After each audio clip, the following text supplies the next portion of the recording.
Le grand direct de l'actu, Thomas Joubert. Apparu en France dans les années 2000, la cuisine japonaise a bénéficié d'un engouement assez spectaculaire. Sushi, maki, sashimi, les enseignes de livraison à domicile et les restaurants se sont multipliés. Mais aujourd'hui, le secteur est en crise. Le Monde nous a appris cette semaine que plusieurs chaînes étaient en difficulté financière, comme Planète Sushi, numéro 2 du secteur, ou la chaîne Matsuri. Les restaurants de sushi ne font plus recette. On va essayer de comprendre pourquoi avec le journaliste et chroniqueur gastronomique Perigo Légas. Bonjour. Bonjour. Merci d'être avec nous ce matin sur Europe 1. Si ces chaînes sont en difficulté, Perico, c'est qu'elles sont victimes de leur succès, c'est ça? Il y a eu un engouement pour le sushi et le sashimi. Alors, je précise que c'est pas de la cuisine, c'est une forme d'alimentation. Il n'y a pas de préparation puisque c'est le traitement d'un produit naturel et frais qui, au Japon, relève d'un très haut de gamme.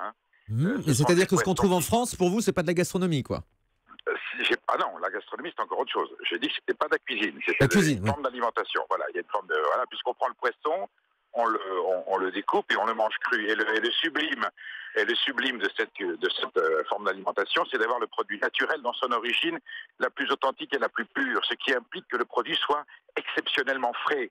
Et donc au Japon, berceau de ce concept, ce sont les restaurants de luxe qui font du sushi et du sashimi. Et nous nous retrouvons en Europe occidentale et en France avec des produits qui sont dans le bas de gamme. Alors il y a eu un engouement, puisque c'était quoi le message? Eh bien, ce qui coûte 60 € pièce au Japon, vous pouvez le payer 6 €, voire 2 € en France. Donc il y a eu un engouement pour cette cuisine qui est à la fois diététique, qui est légère, qui n'était pas chère, qui permettait de déjeuner rapidement. Et d'ailleurs, paradoxalement, ce sont les restaurateurs chinois, comprenant l'engouement de cette cuisine japonaise, parce qu'il n'y a pas que le poisson cru, il y a aussi les fameuses petites grillettes et les brochettes. Et les brochettes, voilà, eh bien, ont ouvert à foison dans Paris, dans les grandes villes, ces restaurants. Donc, il y a eu un engouement du public, il y a eu un engouement du consommateur, mais le problème est simple, c'est qu'à un moment donné, il y a un phénomène de lassitude. Une fois qu'on est allé déguster régulièrement plusieurs fois, il y a quand même une forme de monotonie. Au Japon, c'est exceptionnel, on en mange de temps en temps, parce que c'est vraiment quelque chose de sublime. Et là, ça devenait une nourriture quasiment quotidienne pour certains. Et il y a eu après l'engouement et l'enchantement, et bien le désengouement et le désenchantement. Donc les Français se sont lassés du sushi. Alors, ajoutez à cela que l'on sait que pour qu'un poisson cru soit consommable, il faut d'infinies précautions, il faut qu'il soit très frais, il faut qu'il arrive évidemment de mers qui sont préservés, pas trop pollués. Et à un moment donné, le consommateur, qui est quand même très informé par des émissions comme les vôtres, se dit, mais comment ça se fait que ce produit exceptionnel, qui devrait être très cher, puisse être si bon marché, répandu dans de telles profusions, à une telle échelle, sans contrepartie. Et il y a eu une méfiance du consommateur qui s'est dit, il y a quelque chose de louche là-dedans. Effectivement, c'est des poissons qui sont congelés. Tous les sushis et tous les sashimi, c'est du poisson ultra congelé, c'est pas du poisson frais. Et ensuite, on le décongèle parce qu'en plus, il y a le risque du fameux, vous savez, le petit verre, l'anisaki, qu'il faut absolument réduire par la congélation, sans ça peut être très dangereux. Et donc, le consommateur s'est dit, c'est pas possible, il n'y a pas de martingale. Il n'y a pas de martingale, il y a un problème, et donc il y a eu ce désenchantement progressif qui fait, alors ça continue, il y a toujours de très bons restaurants de sushi et de sashimi à Paris, mais on revient aux bases anciennes, ce sont des restaurants d'exception de très haute qualité avec une très belle prestation, il y aura toujours les planètes sushi et autres, mais l'engouement qu'il y a eu pendant 2 ou 3 ans est en train de s'estomper, il y en aura d'autres qui suivront, et il y aura encore d'autres désenchantements et d'autres désengouements. C'est un cycle permanent chez le consommateur que de se précipiter vers un phénomène de mode, ce qu'on appelle une tendance alimentaire ou consumériste, et puis à un moment donné, le soufflet retombe, ce qui est normal, parce qu'on en a fait le tour, voilà. Et là, en ce moment, on est plus sur les bagels, les burgers et les food trucks, en ce moment, Perigo Légas. Oui, parce qu'il y a plus, alors c'est vrai qu'il y a plus de diversité, c'est pas forcément meilleur d'origine, mais enfin bon, il y a plus de diversité, il y a plus de saveurs, il y a plus d'animation, que finalement d'avoir son assiette avec le petit morceau de thon, le petit morceau de saumon. Et j'adore cette cuisine. Moi-même, je suis grand adepte des sushis, des sashimi. Mais et j'ai moi-même pratiqué quelquefois un petit peu, puisque c'était facile et pas cher. C'est vrai que c'était pratique. Et puis à un moment donné, moi-même, je me suis rendu compte, quand je m'en étais gavé au bout de, vous voyez, il y avait un mois où j'étais allé une dizaine de fois. À un moment donné, mais ça va, quoi. On sature. Il faut que ça reste exceptionnel.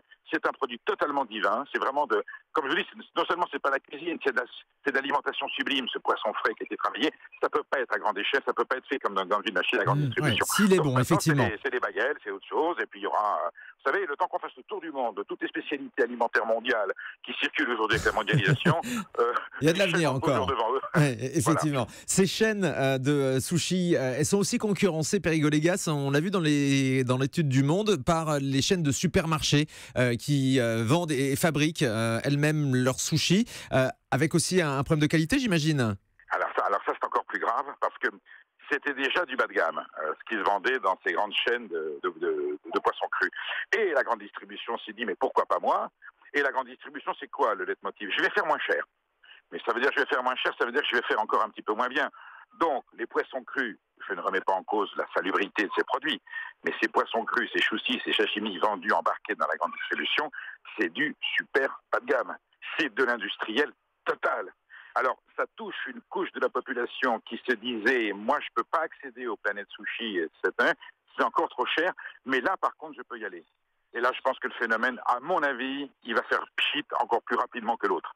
Ça va durer un petit moment, mais voilà, à un moment donné, il faut bien dire ce qu'il y a. Je veux dire, j'aimerais bien qu'on sache exactement d'où viennent ces poissons, comment ils sont traités. Je précise, ce n'est pas dangereux, je n'ai pas dit ça, mais je ne pense pas que, la petite part de rêve qu'il peut y avoir dans le fait de consommer un poisson cru, un sushi, un sashimi, je pense qu'elle n'existe plus du tout par rapport à l'origine du produit, la façon dont il est traité. Je pense que le côté un peu magique et le plaisir de déguster, je pense qu'il n'y est plus du tout. Tel que c'est présenté dans ces barquettes comme ça, c'est quand même terrifiant. Quand je pense qu'au Japon, quand les Japonais viennent en France et qu'ils voient ça, mais attendez, mais je vous jure, ils repartent. Moi, j'en connais qui me disent, mais c'est terrifiant, il faut dire la vérité aux gens. Voilà, et je pense que là aussi, il y a, pour des raisons de pouvoir d'achat, une certaine catégorie qui va s'aventurer quelque temps là-dessus, et je pense qu'on en reviendra assez vite. Ça reste comestible, mais pas forcément de qualité. Merci beaucoup, Perigo-Légas.